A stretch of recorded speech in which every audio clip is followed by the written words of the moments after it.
What's going on, guys? Lon here from Android Authority, and today we're going to take a look at the Oppo F9. And Oppo's been doing some pretty interesting things with their smartphones lately. We had the Find X that came out a few months ago with the rising cameras and the facial recognition stuff. And now we have the F9, and the F9 is not quite as powerful as the Find X, but it does do a couple of pretty interesting things. The first thing is the new water drop notch, and this notch is a lot smaller than notches that we see on other smartphones.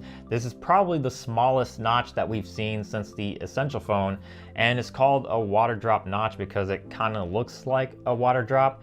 And the engineering behind this is actually pretty clever. It only houses the front-facing camera, and that's basically how they were able to make this notch so small, whereas other notches typically have the front-facing camera, a few other sensors, and the earpiece.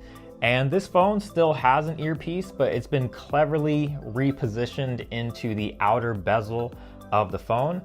So that's how this notch is as small as it is. And I'm personally not a big fan of notches, but I do like the way this notch looks. It is one of the more attractive looking notches out there, and it takes up a lot less space on your screen. The screen itself is a 6.3-inch LCD display with 1080p resolution, and it's a pretty good looking screen. It goes nearly edge to edge. It has pretty vibrant colors and excellent viewing angles. But the other thing that's interesting about this screen is that it actually uses Gorilla Glass 6, and it's the first smartphone to have Gorilla Glass 6. And this is supposedly Corning's most durable glass to date. Corning says it can survive an average of 15 drops of 1 meter in height, which sounds pretty impressive. I didn't actually drop this phone to test that though, so I'm just gonna take Corning's word for it. The other thing that might catch your attention with this phone is the colors that it comes in. So the version that I have is called Sunrise Red, which starts off as a red and then fades into purple. And if you look at this phone at an angle, you'll notice this very unique diamond pattern. And I actually like the way this phone looks simply because of the color. But if you're not really into the bright red and bright purple, it also comes in a blue version that starts off as blue and fades into black, and also has the same diamond pattern.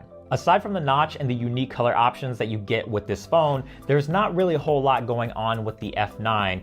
The design is very iPhone-y, but it doesn't feel like an iPhone. It's not made of metal or glass. It's actually made of plastic, which is perfectly fine because plastic is still a very sturdy material. It's just not gonna have that luxurious feel that you would get from metal or glass.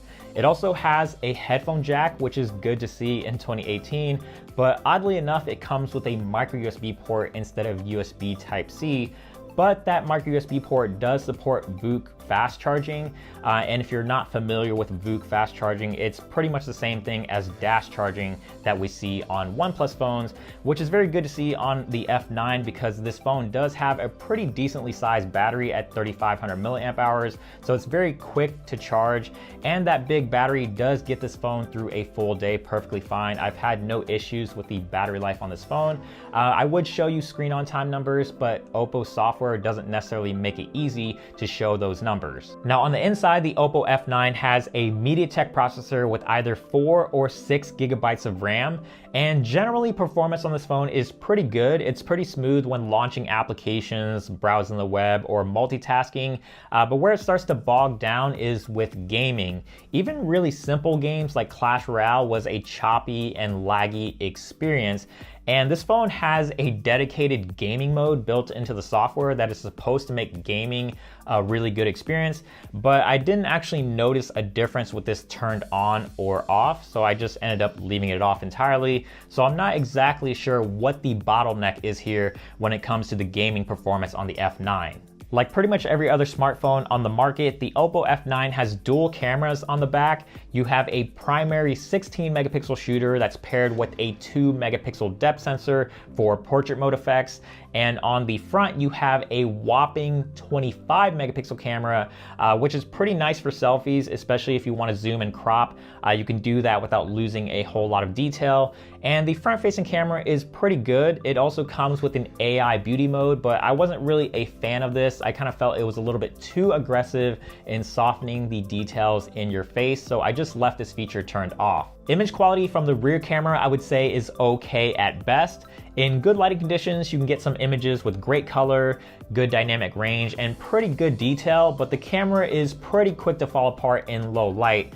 Images start to look really muddy, and there's not a whole lot of detail in the highlights, but I wasn't really too surprised by this considering the lack of optical image stabilization. My least favorite part about the Oppo F9 would have to be the software. It's running Android 8.1 Oreo, which is fine, but it has Color OS sitting on top of it, which is an extremely heavy skin and also mimics a lot of the things that we see in Apple's iOS, like the way the icons look, the wallpapers, and the features. And there's certain things that Color OS changes from stock Android that don't necessarily feel that intuitive, like the notifications, for example. You can't just simply swipe them away to dismiss them. Instead, you have to swipe it to the left and hit the trash can icon to dismiss a notification.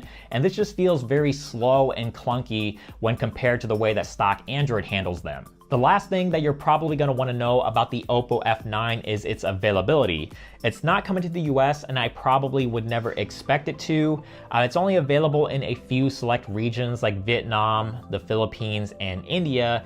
And even if you could get your hands on one, I wouldn't recommend it because it doesn't support US LTE bands. So that is the Oppo F9 in a nutshell. It has some pretty cool color options and a very unique notch, but otherwise it's a pretty average smartphone. But it's still really cool to see that Oppo is continuing to do very innovative things with their smartphones.